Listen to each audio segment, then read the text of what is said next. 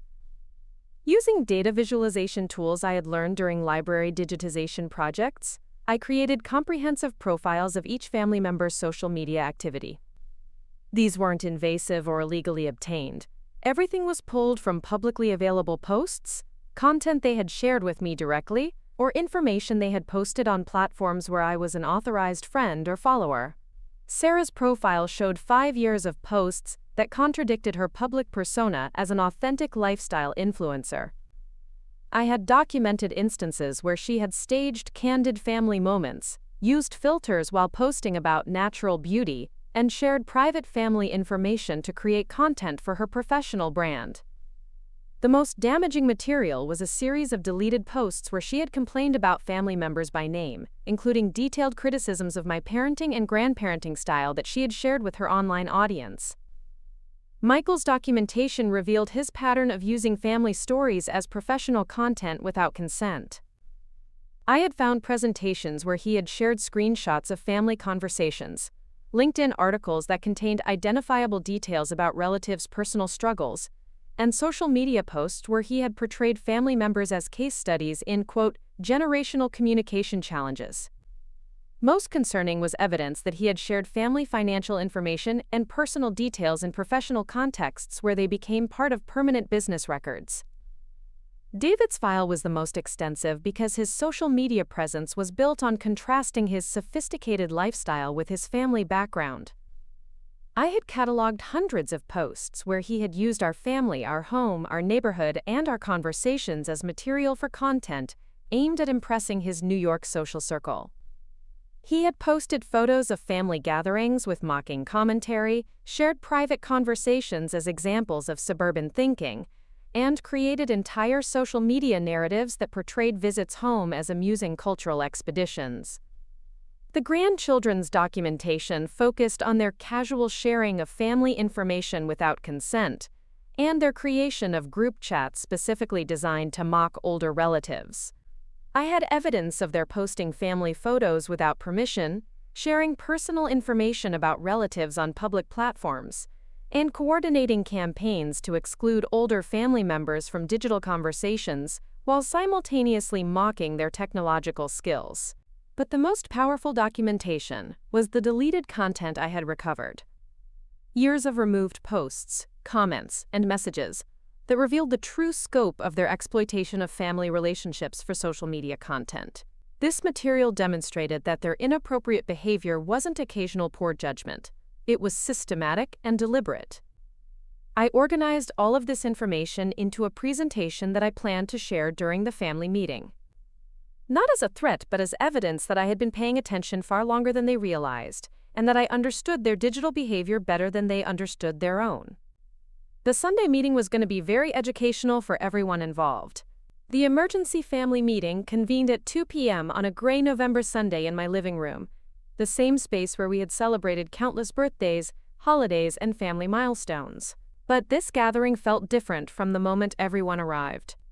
The usual casual chatter was replaced by tense politeness, and I noticed that several family members were holding their phones face down on the coffee table, as if surrendering weapons before a negotiation. Sarah had clearly prepared talking points, arriving with a printed agenda that she distributed without asking my permission. The document was titled Family Digital Privacy Guidelines and contained bullet points about respecting boundaries, maintaining confidentiality, and protecting family reputation. She had appointed herself meeting facilitator and began with what sounded like a corporate presentation about, establishing mutual understanding around social media use. Michael supported her initiative with his own prepared remarks about, quote, generational differences in privacy expectations, and the importance of, quote, maintaining family unity through respectful communication practices. His tone was the same one he used in business meetings, professional but condescending, as if he were explaining quarterly reports to confused shareholders. David had positioned himself as the family's technology expert, ready to offer, quote, platform-specific privacy settings, and, quote, best practices for content sharing. He had brought his laptop and seemed prepared to give me a tutorial about age-appropriate social media behavior, despite the evidence I had already presented about my digital literacy. The grandchildren clustered together on the couch, occasionally whispering to each other and glancing at me with expressions that ranged from guilt to defiance. Emma had clearly been designated as their spokesperson, though she kept looking to the adults for approval before speaking. I let them present their concerns for 15 minutes, taking notes in a small notebook while they outlined their recommendations for my future social media activity. Their proposals included limiting my posts to positive family content, avoiding personal details about family members, and checking with relevant people before sharing any photos or stories that included relatives. When they finished, I thanked them for their presentation and told them I had prepared some materials of my own that might help inform our discussion. I had set up my laptop connected to the large television in the living room, something I had never done before for a family gathering. The technical setup alone seemed to surprise them. They clearly hadn't expected me to have the equipment or knowledge to create a multimedia presentation. My first slide was titled, Digital Accountability: A Family Case Study. The subtitle read, Understanding the Difference Between Privacy Violations and Transparency About Privacy Violations. The second slide showed a timeline of family social media activity over the past 5 years, with color-coded data points representing different types of content. Family photos shared without consent, private conversations used as public content, personal information disclosed without permission, and deleted posts that violated trust or dignity. The third slide displayed side-by-side screenshots showing the contrast between family members' public personas and their actual behavior. Sarah's Instagram posts about authentic living next to her deleted complaints about family members. Michael's LinkedIn articles about respectful communication, next to screenshots of him sharing family text conversations with colleagues. David's Twitter posts about family values, next to his deleted posts mocking our family gatherings for his New York friends. The fourth slide was perhaps the most impactful. A word cloud generated from 3 years of deleted family social media content. Words like embarrassing, outdated, clueless, and pathetic appeared prominently, all terms that had been used to describe older family members in posts they thought had been permanently erased. The room was completely silent by this point. I could see Sarah's carefully prepared talking points forgotten on her lap. Michael had stopped taking notes and was staring at the screen with what appeared to be genuine shock. David was no longer looking confident about his technology expertise. But I wasn't finished. The fifth slide showed a map of their social media connections, illustrating how family content had spread beyond their immediate friend circles. Sarah's lifestyle content featuring family members had been shared to her professional networks. Michael's presentations containing family stories had been archived in his company's internal systems. David's posts about family visits had been screenshotted and shared by his friends as entertainment. The sixth slide detailed the legal and professional implications of their content sharing. I had researched privacy laws, workplace social media policies, and professional ethics guidelines that applied to their various careers and situations. The information was presented neutrally, but the implications were clear. Their behavior had potential consequences they had never considered. The seventh slide was titled Consent and Digital Dignity and featured quotes from their own social media posts about respect, boundaries, and family values. These were statements they had made publicly, positioned alongside evidence of how their actions contradicted their stated principles. The final slide was simple. Moving forward, education versus exposure. When I closed the presentation, the silence stretched for nearly a minute before Emma spoke first. Grandma Jo, I had no idea you could. How did you? She trailed off, clearly struggling to reconcile her assumptions about my technological abilities with what she had just witnessed. Sarah's response was immediate and defensive. "Mom, this feels like surveillance. We never consented to being monitored this way." The irony of her statement, complaining about surveillance while sitting in a room where she had just tried to establish rules for monitoring my social media activity, seemed lost on her. Michael tried to regain control of the conversation by focusing on technical aspects. "Where did you get access to deleted content? Some of those screenshots look like they came from private platforms." But his question revealed his real concern, not whether the behavior was appropriate, but whether I had obtained evidence through methods he couldn't challenge. David's reaction was the most telling.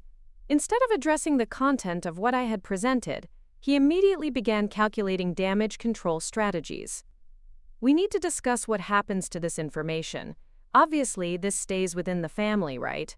He was already negotiating for containment rather than acknowledging the behavior I had documented. I responded by explaining my research methodology, emphasizing that everything I had presented came from publicly available sources, content shared directly with me, or material recovered through legitimate data restoration techniques that any technology professional would recognize. I hadn't violated anyone's privacy. I had simply paid attention to information they had made accessible to me. But the real shift in power dynamics became clear when I explained my next steps.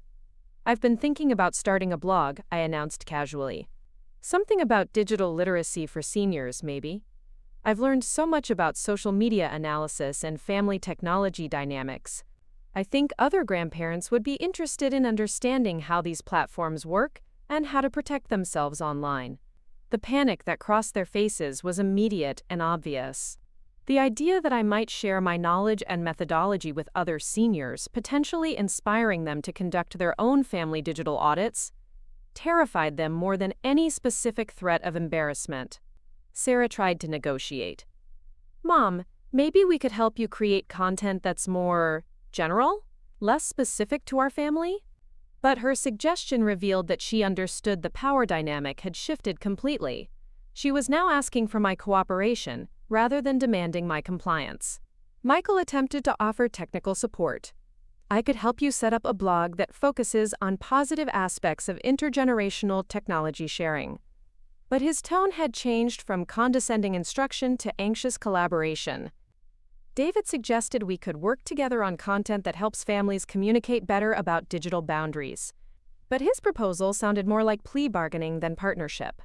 The grandchildren remained largely silent, but I could see them exchanging glances that suggested they were beginning to understand that their casual exploitation of family relationships for social media content had been thoroughly documented by someone who understood both technology and consequences better than they had anticipated. I told them I would consider their suggestions, but that any future collaboration would need to be based on mutual respect and genuine acknowledgement of past behavior rather than attempts to manage or contain my digital literacy. The meeting ended with tentative promises to do better and be more thoughtful about family content sharing, but I could tell that the real education was just beginning. They had arrived expecting to establish rules for my behavior and left realizing that I had been establishing documentation of theirs. The power dynamic in our family's digital relationships had permanently shifted, and they were still processing what that meant for their social media futures. The week following our family meeting brought a flurry of activity that revealed just how thoroughly the power dynamics had shifted. Instead of receiving patronizing calls about my social media learning curve, I was fielding requests for technical assistance, damage control consultations, and what could only be described as diplomatic negotiations. Sarah was the first to reach out, ostensibly to collaborate on my blog idea, but actually to conduct intelligence gathering about my content plans. She offered to help with, quote, graphic design and branding for my digital literacy project, clearly hoping to gain editorial influence over what I might publish. Her suggestions focused heavily on positive messaging and, quote, constructive approaches that would avoid unnecessarily specific examples. Michael approached from a different angle, proposing that we create, quote, educational content about healthy family technology boundaries that could benefit other families facing similar challenges. His offer included professional editing services and distribution through his company's content networks, which sounded generous until I realized he was essentially offering to control my message in exchange for broader reach. David attempted technological partnership, suggesting he could help me optimize my content for maximum positive impact, using his social media expertise and New York marketing connections. His proposal included analytics dashboards, engagement strategies, and audience targeting tools that would have been impressive if I hadn't already demonstrated superior understanding of these platforms than he possessed. But the most interesting development came from an unexpected source. My sister Patricia in Oregon, who had been following our family's social media drama from a distance and drawing her own conclusions about digital literacy needs among seniors. Patricia called on Tuesday evening with excitement in her voice that I hadn't heard in years. "Josephine, I've been thinking about your Instagram post and that family meeting Sarah mentioned. I've been dealing with similar issues here with my own grandchildren, and I think you're onto something important." She explained that after seeing my data visualization posts, she had started paying closer attention to her own family's social media activity and discovered patterns remarkably similar to what I had documented. Her grandchildren had been sharing family photos without permission, creating group chats to mock older relatives, and using family stories as entertainment content for their friend networks. "But here's the thing," Patricia continued. "I mentioned your approach to some friends at my book club, and it turns out this is happening everywhere. Martha's grandson has been posting photos of her house and calling it, quote, vintage decor fails. Helen's granddaughter created a TikTok series about, quote, teaching technology to confused grandparents, using actual recordings of their phone conversations. We're all dealing with this, but none of us knew how to respond effectively." Patricia proposed that we create a collaborative blog focusing on digital literacy and boundary setting for seniors, combining our different experiences and research approaches. She had already started documenting her own family's social media behavior and had discovered legal resources about digital privacy rights that complemented my technical research. This collaboration opportunity shifted my strategy entirely. Instead of focusing solely on my immediate family's education, I could create content that helped other seniors recognize and respond to similar situations. The blog wouldn't just be about technology skills. It would be about digital dignity and the systematic ways that older adults' boundaries were being violated by family members who assumed technological incompetence meant consent to exploitation. I spent the weekend creating a comprehensive content plan that would serve multiple purposes: educating seniors about digital literacy, documenting common patterns of family technology abuse, and providing practical tools for establishing digital boundaries with younger relatives. The blog launched the following Thursday with a post titled, "You're Not Too Old for Social Media, You're Too Valuable to Ignore." The introduction explained that the content would focus on helping seniors understand not just how to use technology, but how to protect themselves from digital exploitation by family members who underestimated their capabilities. The first substantive post was the documentation strategy, how to audit your family's social media activity. I provided step-by-step instructions for seniors to research their own family members' online behavior, including how to use search functions, archive tools, and privacy settings to understand what content was being shared about them without their knowledge or consent. I included screenshots of my own analysis tools, templates for organizing information, and checklists for identifying problematic patterns. But I was careful to present everything as educational methodology rather than specific family examples, maintaining privacy while demonstrating effectiveness. The response was immediate and overwhelming. Within 48 hours, the blog had received over 2,000 views and dozens of comments from seniors sharing their own discoveries about family members' social media exploitation. Many reported finding years of photos, stories, and personal information that had been shared without their permission across multiple platforms. Margaret from Arizona wrote, "I followed your audit process and discovered my daughter has been using my house as a backdrop for her real estate marketing videos without telling me. She's been posting my address and interior photos to promote her, quote, staging expertise to potential clients." Robert from Maine shared, "My grandson has been creating, quote, day in the life with grandpa TikTok videos during his visits, including recordings of our private conversations about my health and finances. He has 50,000 followers who have been watching me without my knowledge for months." Linda from Texas discovered, "My son has been sharing screenshots of our text conversations in his company's internal social network as examples of generational communication challenges for a workplace diversity training program. But the most significant response came from other bloggers and content creators who began reaching out about collaboration opportunities. Senior advocacy organizations wanted to feature my methodology in their newsletters. Technology literacy programs requested permission to use my audit templates in their curricula. Legal bloggers writing about digital privacy rights asked to interview me about the intersection of family relationships and consent laws. Within 2 weeks, local media outlets began covering the blog as part of broader stories about digital literacy and senior advocacy. A Hartford newspaper published an article titled, "Connecticut Grandmother Teaches Seniors to Fight Back Against Social Media Exploitation," that included quotes from my content and interviews with other seniors who had used my audit methodology. The media attention brought unexpected consequences for my immediate family. Sarah's lifestyle brand clients began asking whether she had permission to use family content in her marketing materials. Michael's colleagues shared the newspaper article in their internal communications, raising questions about his professional presentations that had featured identifiable family stories. David's New York friends forwarded him links to media coverage, forcing him to explain why his grandmother was being interviewed about social media privacy violations. The grandchildren faced their own reckonings as friends and classmates discovered the blog and began asking whether they had consent to share family content online. Emma's college advisors questioned whether her social media activity aligned with her program's ethics requirements.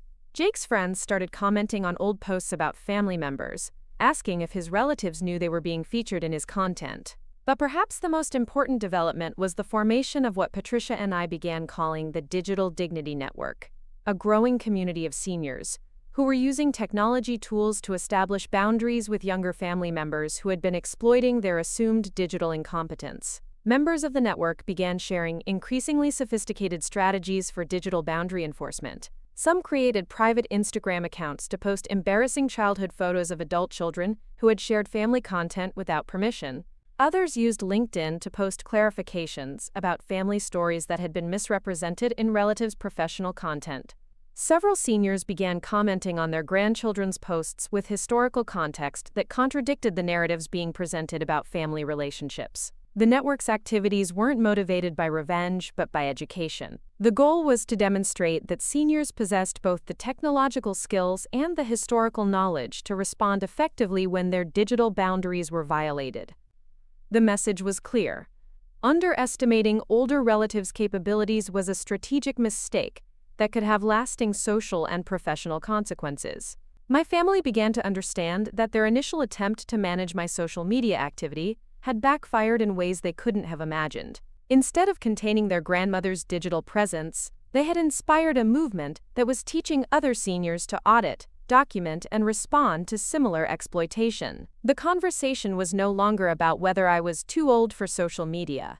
It had become about whether they were mature enough to handle the consequences of their digital behavior when facing opponents who understood both technology and family history better than they had ever realized. The real education was spreading far beyond our family, and there was no algorithm that could contain it. 3 months after launching the Digital Dignity Network, the consequences of my family's social media behavior had evolved far beyond anything I had originally intended.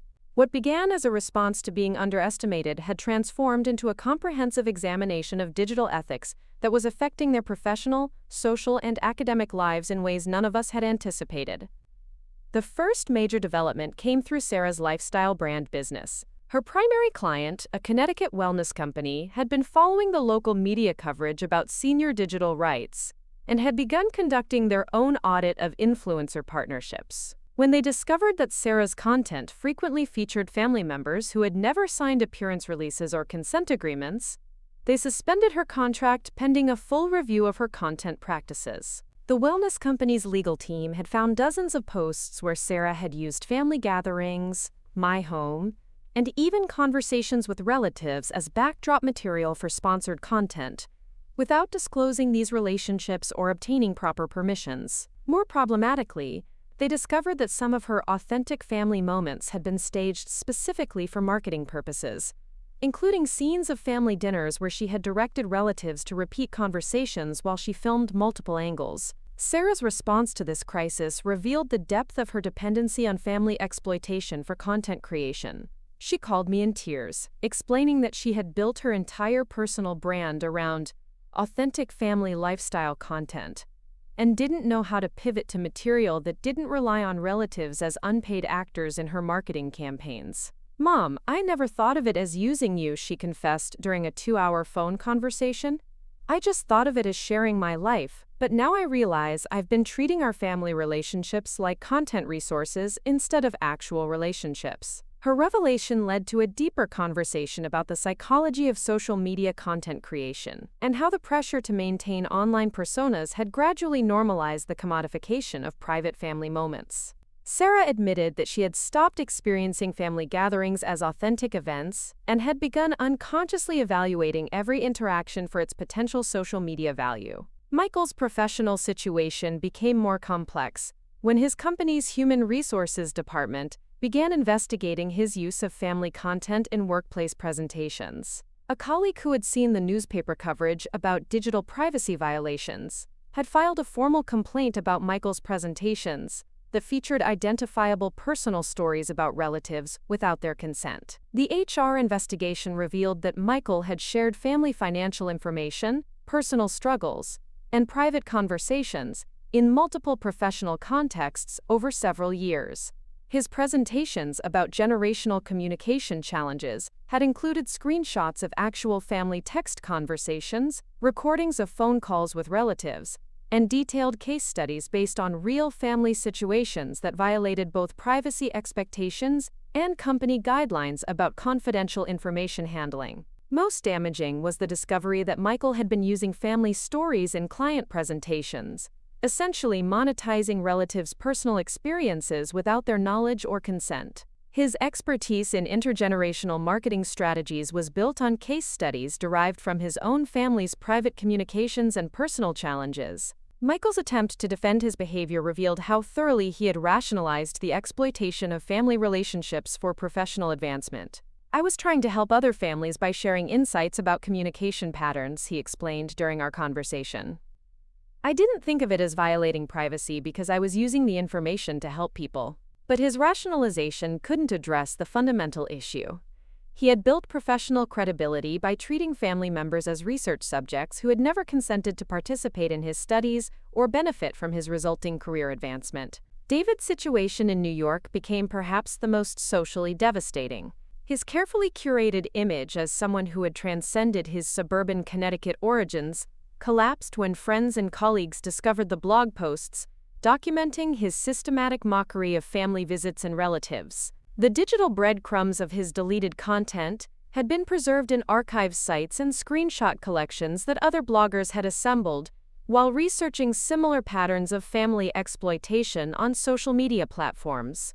David's posts about visiting provincial family members and his commentary about small-town thinking became examples in articles about digital classism and the ways social media enabled people to exploit family relationships for social capital. His New York social circle, which had previously enjoyed his entertaining stories about visiting Connecticut, began questioning the ethics of their own laughter at content that had been created without the subject's knowledge or consent.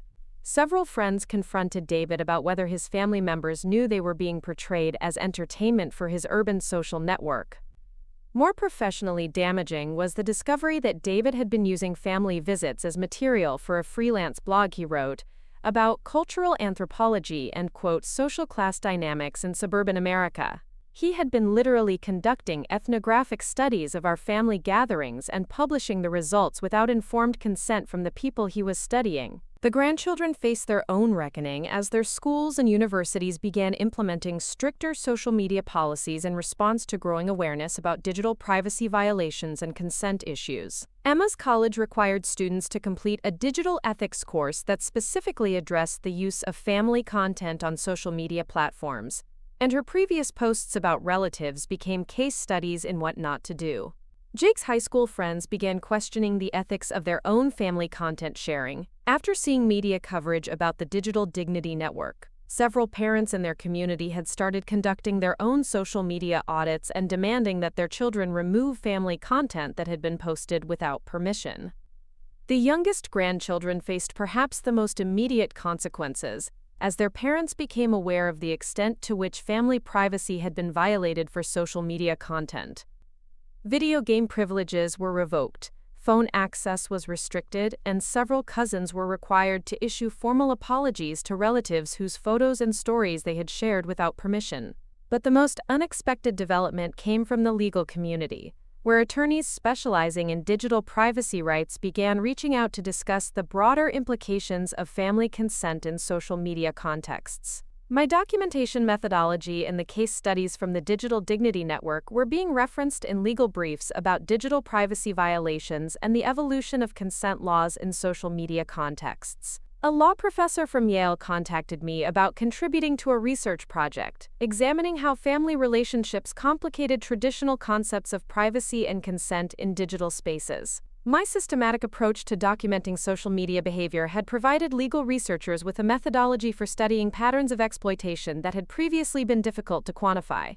The professor explained that my case was significant because it demonstrated how technological literacy among older adults could shift power dynamics in families where younger members had assumed permanent technological advantage. Your documentation proves that digital natives don't necessarily understand digital responsibility, she noted during our interview. And it shows that digital immigrants can become digital advocates when they're given proper tools and motivation. This legal attention brought another wave of media coverage that focused on the broader social implications of my family's situation. Articles about the Josephine Wilson effect began appearing in publications that covered technology policy, family law, and social media ethics. The coverage attracted attention from senior advocacy organizations, who invited me to speak at conferences about digital literacy and boundary setting for older adults. Technology companies began reaching out about consulting opportunities related to intergenerational platform design and privacy education. But perhaps most importantly, families across the country began implementing their own versions of the Digital Dignity Network audit process, leading to thousands of conversations about consent, privacy, and respect in digital family relationships. My children and grandchildren were learning that their assumption about my technological limitations had been profoundly wrong. But they were also discovering that the consequences of their digital behavior extended far beyond our family's private conflicts. They had treated social media as a consequence-free environment, where family relationships could be exploited for personal gain, but they were now facing professional, academic, and social repercussions that would follow them long after their posts had been deleted. The education they were receiving about digital responsibility was more comprehensive than anything I could have designed as a simple response to being underestimated. They were learning that in the digital age, family privacy violations weren't just personal matters. They were increasingly becoming public accountability issues with lasting consequences. 1 year after that fateful Sunday dinner where I was told I was too old for social media, I received an invitation that would have been unthinkable 12 months earlier. Emma, my oldest granddaughter, was asking me to be the keynote speaker at her university's Digital Ethics Symposium, an event she had organized as part of her senior capstone project on intergenerational technology relationships. The invitation letter, written in formal academic language, contained a paragraph that revealed just how dramatically our family dynamics had shifted. Mrs. Wilson, your pioneering work in senior digital advocacy has fundamentally changed how our generation thinks about consent, privacy, and respect in family technology relationships. Your methodology for documenting and responding to digital exploitation has become required reading in our social media ethics course. Reading those words from the granddaughter who had once patted my hand sympathetically, while explaining that social media was too complicated for people my age, felt like a victory more complete than any revenge I could have imagined. The symposium took place on a crisp October morning in the university's largest lecture hall. As I stood at the podium looking out at 300 college students, I realized that the audience represented exactly the demographic that had once dismissed my technological capabilities. But instead of condescension, I saw genuine interest and respect for expertise that had been earned through systematic research and strategic application. My presentation, titled Digital Dignity: When Experience Meets Technology, began with a simple question. How many of you have posted content featuring family members without their explicit consent? Nearly every hand in the auditorium went up, followed by nervous laughter as students began to understand the implications of their casual admission. I shared the methodology I had developed for auditing family social media activity, but I framed it as a tool for self-reflection rather than surveillance. The goal isn't to catch family members misbehaving, I explained. The goal is to understand how digital natives can become more responsible digital citizens by recognizing the human impact of their online choices. The student response during the question and answer session revealed that my family's experience had been far from unique. Students shared stories about grandparents who had discovered decades of unauthorized content, parents who had found themselves unwittingly featured in their children's social media narratives, and siblings who had exploited family relationships for online popularity without considering consent or consequences. But they also shared positive changes that had emerged from increased awareness about family digital ethics. Many students had begun asking permission before posting family content, creating family social media agreements, and even helping older relatives develop their own digital literacy skills as equal partners rather than condescending tutors. After the symposium, Emma and I had dinner together, our first one-on-one conversation since the events of the previous year. The dynamic between us had changed completely. Instead of explaining technology to me, she was asking for my advice about managing her own digital footprint as she prepared to enter the professional world. "Grandma Jo," she said, using the childhood nickname she had abandoned years earlier, "I've been thinking about everything that happened last year, and I realize I never actually apologized. Not just for the TikTok video, but for years of treating you like you didn't understand things that I didn't understand either." Her apology was specific and thoughtful, addressing not just individual incidents but the pattern of condescension that had characterized our relationship since she had become a teenager. She acknowledged that assuming technological incompetence based on age was a form of discrimination that she had never recognized until seeing its consequences documented and analyzed. More importantly, she had used the experience to examine her own relationship with social media and family privacy. Emma had become an advocate for digital consent education on her campus, leading workshops for students about family content ethics, and helping develop university policies about social media use that protected both students and their families from exploitation. The changes in my other family members had been equally significant, though they had taken different forms based on their individual situations and personalities. Sarah had completely restructured her business model, transitioning from family lifestyle content to professional wellness coaching that focused on work-life balance for women entrepreneurs. She had publicly acknowledged the privacy violations in her previous content and had become an advocate for explicit consent in influencer marketing. Her new business was smaller but more ethically sustainable, and she frequently spoke about the importance of separating authentic family relationships from monetized social media personas. Michael had used his HR investigation as an opportunity to develop new workplace training programs about digital privacy and professional boundaries. His experience had led to consulting opportunities with companies that wanted to establish clearer guidelines about employee social media use and family content sharing. He had become an expert on the professional risks of family exploitation, though his expertise was now based on documented mistakes rather than theoretical frameworks. David had perhaps changed the most dramatically. His experience with social accountability had led him to leave New York and return to Connecticut, where he had started a nonprofit organization focused on digital literacy education for seniors. His understanding of how social media could be used to exploit family relationships had transformed into expertise about how technology could strengthen intergenerational connections when used with respect and consent. The grandchildren had all become more thoughtful about their social media use, but they had also become educators themselves. Jake had created a peer mentoring program at his high school, where students taught each other about family content ethics. The younger cousins had developed family social media agreements with their parents that established clear boundaries and consent processes for sharing family content. But the most meaningful change was in our family gatherings themselves. The Sunday dinners that had once been characterized by casual dismissal of older relatives' technological abilities had become collaborative spaces, where different generations shared expertise and learned from each other's perspectives.